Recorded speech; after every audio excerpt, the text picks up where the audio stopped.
بسم اللہ الرحمن الرحیم۔ السلام علیکم ورحمۃ اللہ وبرکاتہ۔ معزز ناظرین و سامعین کرام، آج ہم آپ کے سامنے ایک مجاہد نوجوان کا حیرت انگیز واقعہ لے کر حاضر ہوئے ہیں۔ معزز ناظرین و سامعین کرام، مدینہ منورہ میں ایک شخص تھا جو ابو قدامہ شامی کے نام سے مشہور و معروف تھا۔ اللہ تعالیٰ نے اس کے دل میں جہاد کی محبت خوب ڈال رکھی تھی، چنانچہ وہ اکثر و بیشتر رومیوں سے لڑنے اور جہاد کرنے میں مصروف رہتا تھا۔ ایک دفعہ وہ مسجد نبی میں بیٹھا ہوا تھا اور لوگوں سے گفتگو کر رہا تھا۔ حاضرین مجلس میں سے کسی نے کہا کہ واقعات جہاد میں سے جو سب سے تعجب انگیز واقعہ آپ نے دیکھا ہو وہ ہمیں سنا دیجئے۔ شیخ ابو قدامہ رحمۃ اللہ علیہ نے فرمایا کہ پھر سنو، میرا ایک دفعہ رکہ جانا ہوا تاکہ کوئی اونٹ خرید لوں جو ہمارے اسلحہ کے اٹھانے اور لے جانے کے کام آئے۔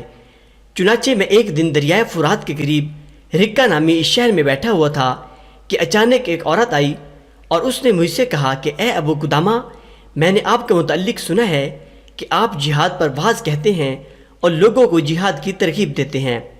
میں ایک ایسی عورت ہوں کہ اللہ نے مجھے لمبے لمبے بالوں سے نوازا ہے۔ میں نے اپنے اکھڑے ہوئے بالوں سے ایک رسی بانٹ لی ہے اور اس پر میں نے مٹی مال لی ہے تاکہ بالوں کی بے پردگی نہ ہو۔ آپ اس رسی کو لیجئے اور جب دشمن کی سرزمین پر پہنچ جائیں اور گھمسان کی لڑائی شروع ہو جائے، تلواریں ٹکرانے لگیں، تیر پھینکے جانے لگیں اور نیزے سانپوں کی طرح باہر نکل آئیں، تو آپ اس رسی کو اپنے جہادی گھوڑے کے گلے میں ڈال دیں اور اس سے جہاد کریں۔ اگر آپ کو خود ضرورت نہ پڑے تو کسی ضرورت مند مجاہد کو دیجئے۔ میں اس عمل سے یہ چاہتی ہوں کہ میدان جہاد کا گرد و غبار میرے بالوں کو لگ جائے۔ میں ایک بیوہ عورت ہوں، میرے شوہر جہاد میں شہید ہو چکے ہیں اور میرا کنبہ جہاد میں شہید ہو گیا ہے۔ اگر مجھ پر جہاد فرض ہوتا تو میں خود چلی جاتی، لہٰذا میری جگہ آپ میرے ان بالوں کو جہاد میں استعمال کریں۔ پھر اس عورت نے کہا کہ اے ابو قدامہ، یہ بات بھی سن لو کہ جب میرا شوہر شہید ہو گیا تھا، اس لڑکے نے قرآن کریم حفظ کر لیا ہے اور جہادی ٹریننگ کر کے گھڑ سواری میں خوب مہارت حاصل کر لی ہے، نیز وہ تیر اندازی میں غضب کا ماہر ہے۔ وہ رات بھر تہجد پڑھتا ہے اور دن بھر روزہ رکھتا ہے۔ اس وقت وہ خوب جوان ہے اور اس کی عمر 15 سال ہے۔ آج کل وہ اپنی زمینوں میں کام کے لیے گیا ہوا ہے۔ جب وہ واپس آ جائے گا تو میں اس جوان سال بیٹے کو اللہ تعالیٰ کے راستے میں جہاد میں اللہ کی رضا کے لیے بطور قربانی پیش کروں گی۔ میں آپ کو دین اسلام کی عزت و عظمت کا واسطہ دیتی ہوں کہ آپ مجھے اس ثواب سے محروم نہ کیجیے گا۔ میں نے اس عورت سے وہ بٹی ہوئی رسی لے لی تو دیکھا کہ وہ اس کے سر کے بالوں سے بنی ہوئی تھی۔ اس نے مجھ سے کہا کہ آپ میرے سامنے اس رسی کو اپنے سامان میں محفوظ کر کے رکھیں تاکہ مجھے تسلی ہو جائے۔ میں نے رسی کو محفوظ کر کے رکھا اور رکہ سے اپنے ساتھیوں سمیت نکلنے لگا۔ جب ہم مسلمہ بن عبد الملک کے قلعہ کے پاس پہنچے تو پیچھے سے ایک شاہ سوار کی چیخنے کی آواز آئی جو کہہ رہا تھا کہ اے ابو قدامہ، خدا کے لیے ذرا رک جائیے۔ ہم رک گئے۔ جب ہم نے دیکھا تو ایک شاہ سوار گھوڑے کو اڑاتا ہوا آ رہا ہے۔ آتے ہی اس نے مجھ سے معانقہ کیا اور پھر فرمایا کہ اللہ کا شکر ہے کہ اس نے مجھے آپ کی رفاقت سے محروم نہیں کیا۔ میں نے اس سے کہا کہ پیارے بیٹے، آپ ذرا چہرہ دکھا دیجئے تاکہ میں دیکھوں، اگر آپ پر جہاد لازم اور فرض ہو تو میں آپ کو اجازت دے دوں گا، ورنہ میں آپ کو واپس کر دوں گا۔ جب اس نے چہرہ ظاہر کیا تو 14ویں کے چاند کی طرح ایک خوبصورت ناز پروردہ نوعمر جوان تھا۔ میں نے اس سے کہا کہ بیٹے، آپ کا والد زندہ ہے؟ اس نے کہا کہ نہیں، وہ شہید ہو چکے ہیں اور اسی کا بدلہ لینے کے لیے جا رہا ہوں، شاید کہ اللہ تعالیٰ مجھے بھی شہادت نصیب فرمائے۔ میں نے کہا کہ کیا آپ کی والدہ ہیں؟ تو کہنے لگے کہ ہاں، والدہ حیات ہیں۔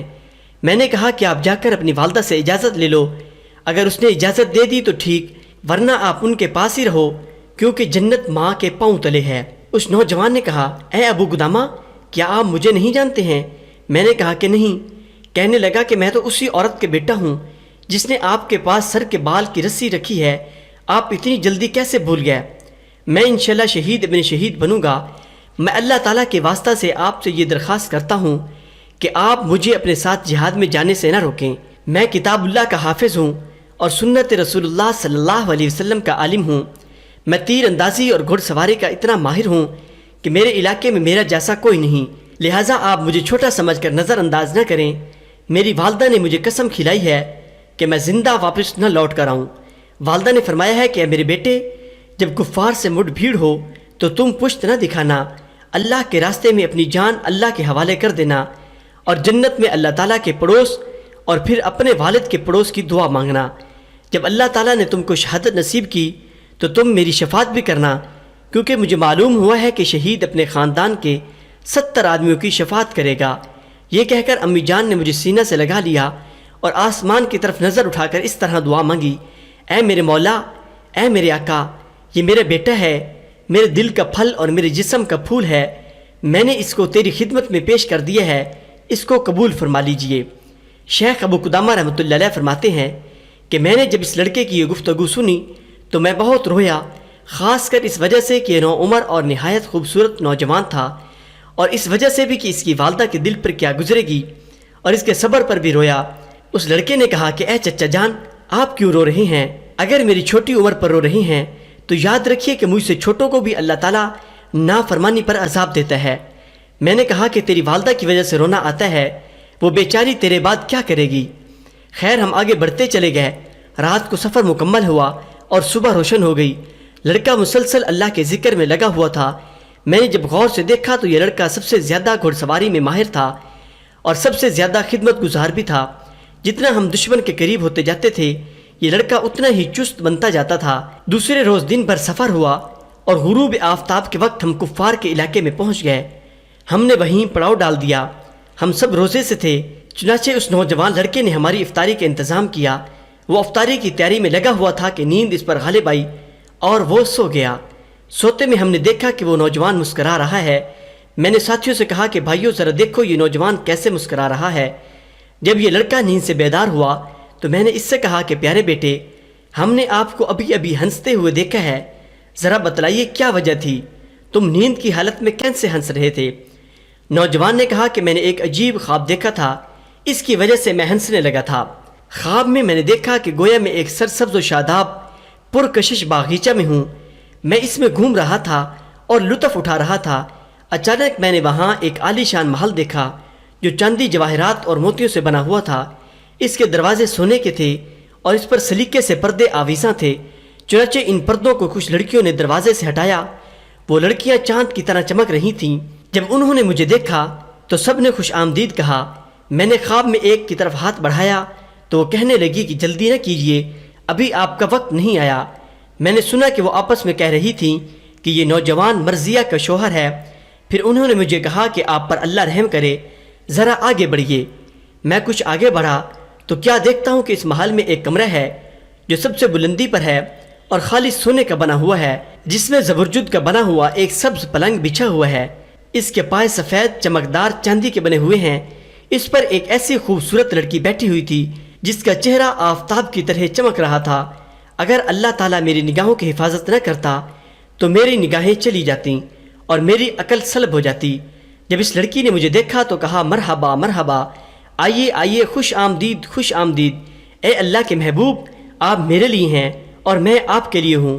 میں اس کی طرف بڑھنے لگا تو وہ کہنے لگی کہ نہیں ابھی وقت نہیں آیا، ہاں کل ظہر کے وقت کا وعدہ ہے، مبارک ہو مبارک ہو۔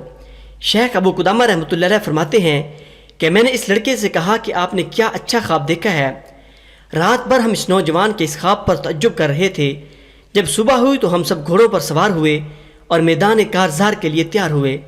اتنے بھی کسی پکارنے والے نے کہا، اے اللہ تعالیٰ کے شاہ سوارو اور اس کے دین کے مددگارو، سوار ہو کر چلو اور جنت کی طرف بڑھو، تم ہلکے ہو یا بوجھل، جلدی نکلو۔ جو نہیں یہ آواز ختم ہوئی تو لشکر کفار نمودار ہوا، اللہ اس کو ذلیل کرے۔ وہ تو ٹڈی دل لشکر تھا جو چاروں طرف پھیل چکا تھا۔ ہم میں سے سب سے پہلے اس نوجوان نے لشکر کفار پر ایسا حملہ کیا کہ ان میں اندر تک گھستا چلا گیا۔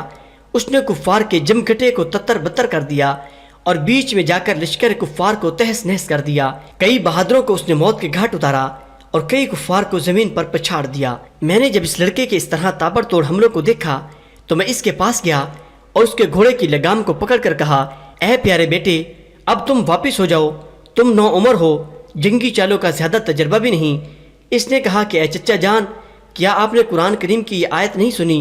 اے ایمان والو، جب تم کفار سے ملو تو اپنی پیٹھ نہ پھیرو۔ اے چچا جان، کیا آپ یہ چاہتے ہیں کہ پیچھے مڑ کر جہنم کا حقدار بنوں؟ ہم اسی گفتگو میں تھے کہ اچانک کفار نے ہم پر یک بارگی حملہ کر دیا۔ یہ حملہ اس طرح سخت تھا کہ ہر آدمی اپنی اپنی فکر میں مشغول ہو گیا۔ اس دوران لڑکے اور میرے درمیان بھی کفار حائل ہو گئے اور ہم ایک دوسرے سے جدا ہو گئے۔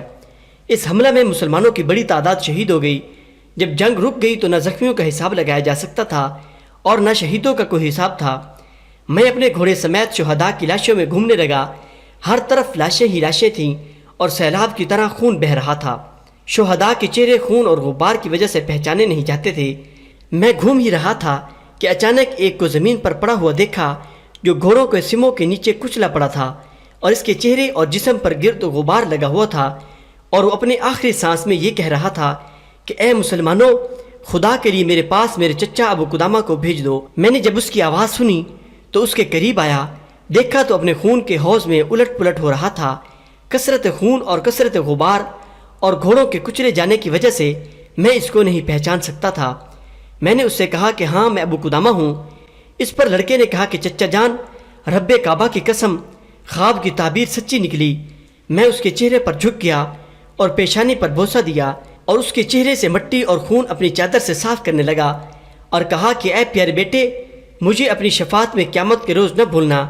نوجوان نے کہا کہ آپ جیسے محسن کو بھلایا بھی نہیں جا سکتا، آپ اپنی چادر سے میرے خون کو کیوں پوچھتے ہیں؟ میرا اپنا کپڑا زیادہ مناسب ہے کہ اس سے میرا خون پوچھا جائے۔ پھر اس نوجوان نے کہا کہ اے چچا جان، یہ خون چھوڑ دیجئے کہ میں اپنے رب کے ساتھ اسی خون میں ملاقات کروں گا۔ خواب میں جس کو میں نے دیکھا تھا وہ سامنے کھڑی ہے اور میری روح نکلنے کے انتظار میں ہے اور مجھ سے کہہ رہی ہے کہ میں مشتاقہ دیدار ہوں اور جلدی سے میرے پاس آ جائیے۔ اے چچا جان، میں آپ کو خدا کا واسطہ دیتا ہوں کہ اگر اللہ تعالیٰ نے آپ کو صحیح سالم واپس لوٹا دیا تو آپ میرے یہ خون آلودہ کپڑے میری مسکین اور غمگین والدہ تک پہنچا دیں، تاکہ ان کو معلوم ہو جائے کہ میں نے ان کی وصیت کو پورا کر دیا ہے اور مشرکین کے مقابلے میں کسی بزدلی سے کام نہیں لیا۔ آپ ان کو میرا سلام پہنچا دیجئے اور ان سے کہہ دیجئے کہ اللہ تعالیٰ نے ان کی قربانی کو قبول کر لیا۔ اے چچا جان، میری ایک چھوٹی سی بہن ہے جس کی عمر 10 سال ہے۔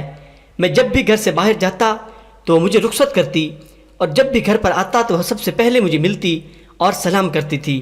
اس دفعہ جب میں آ رہا تھا تو اس نے مجھے رخصت کرتے وقت کہا کہ بھائی جان جلدی واپس آئیے گا، دیر نہ کیجیے گا۔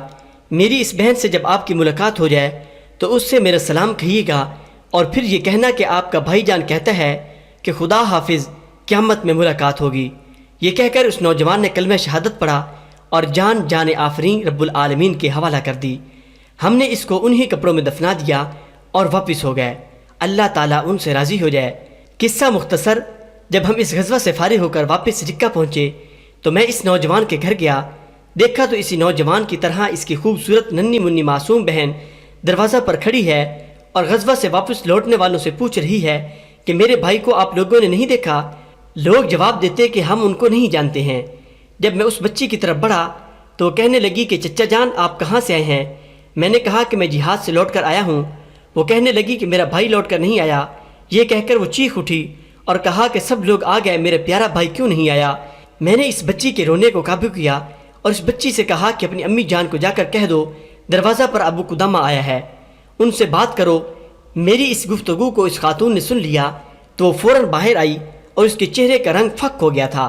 میں نے ان کو سلام کیا، اس نے سلام کا جواب دیا اور کہا کہ اے ابو قدامہ، یہ بتائیے کہ آپ خوشخبری لے کر ہمارے پاس آئے ہیں یا غم کی خبر لے کر آئے ہیں؟ میں نے کہا کہ پہلے خوشخبری اور غم کی خبر کی وضاحت کریں۔ تو اس نے کہا کہ اگر میرا بیٹا صحیح سالم واپس آ گیا ہے تو یہ غم کی خبر ہے، اور اگر اللہ تعالیٰ نے اس کو شہادت سے نوازا ہے تو یہ خوشی کی خبر ہوگی۔ میں نے کہا کہ مبارک ہو، اللہ تعالیٰ نے تیرا ہدیہ اور قربانی کو قبول کر لیا ہے اور تیرا بیٹا شہید ہو چکا ہے۔ کہنے لگی کہ کیا اللہ تعالیٰ نے اسے قبول کر لیا؟ میں نے کہا کہ ہاں قبول کر لیا۔ کہنے لگی کہ شکر الحمدللہ، یہ میرا آخرت کا سرمایہ بن گیا۔ پھر میں نے اس نوجوان کا پیغام اس کی بہن تک پہنچایا کہ سلامت رہو بہن، خدا حافظ، قیامت میں ملاقات ہوگی۔ لڑکی نے جب یہ پیغام سنا تو ایک چیخ ماری اور بے ہوش ہو کر گر پڑی۔ میں نے جب اس کو ہلایا تو وہ مر چکی تھی۔ میں نے لڑکے کے خون آلود کپڑے اس کی والدہ کے حوالے کیے اور زخمی دل اس کے گھر سے واپس لوٹ آیا۔ مجھے اس عورت کے صبر پر اب تک تعجب ہو رہا ہے۔ معزز ناظرین و سامعین کرام، جب انسان اپنے اللہ سے لو لگا لیتا ہے تو اسے دنیا کی رعنائیاں، دلچسپیاں سب ہیچ معلوم ہوتی ہیں اور اس کی نظر میں صرف آخرت ہی رہ جاتی ہے۔ چنانچہ اس واقعے سے ہمیں بھی یہ سبق ملتا ہے کہ ہم بھی شہادت کی تمنا رکھیں اور دنیا کی محبت میں مستغرق ہونے کے بجائے آخرت کی محبت کو سامنے رکھیں۔ اللہ تعالی ہم سب کو اس واقعے سے سبق اور سمجھ حاصل کرنے کی توفیق عطا فرمائے۔ آمین یا رب العالمین۔